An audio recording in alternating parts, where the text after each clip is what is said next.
Hello guys, welcome back to my YouTube channel, and today I am going to show you 4 ways to see if your iPhone has been hacked. So let's dive in. The first way you can see if your iPhone has been hacked is when your browser sends a pop-up message saying that your iPhone has been hacked, and it gives you an option to fix the problem. You should never click on those links because they are the actual hacks. Instead, what you should do is go ahead to your settings, scroll down to Safari, and what you want to do is block the pop-up ads. You just want to block the pop-up ads, and what that will do is prevent those messages from showing up in your browser. You can also go ahead and clear your browsing data to clear the pop-ups from your browser. The second method in which you can be hacked is if you see a green or orange dot on the top of your screen, which means that your phone is recording.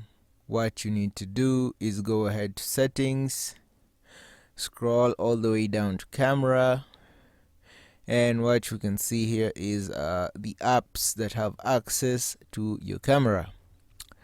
And if you can go all the way back to microphone, click on microphone, and you can see all the apps that have access to your microphone, and you can disable access or enable access of even more apps. The third way is in your calendar subscriptions. You can get a calendar subscription and you do not subscribe. Well, what you need to do is go ahead to calendar in your settings, and you'll find if you have accounts in your calendar. Now what you can do, as you can see mine, I do not have an account in my calendar, but if you have an account you can disable it if you did not subscribe to the calendar.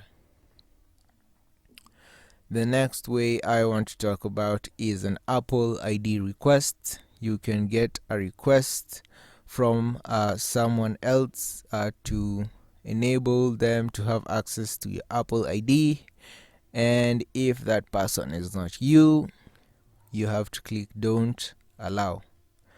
But if you know the person or you know the source of the request, then it is fine.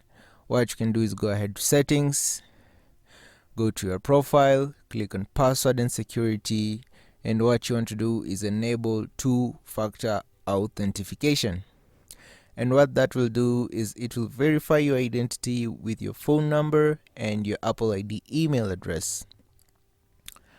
And that's how you do it, guys. If you found this video helpful, be sure to leave a comment, like, and subscribe for more content like this.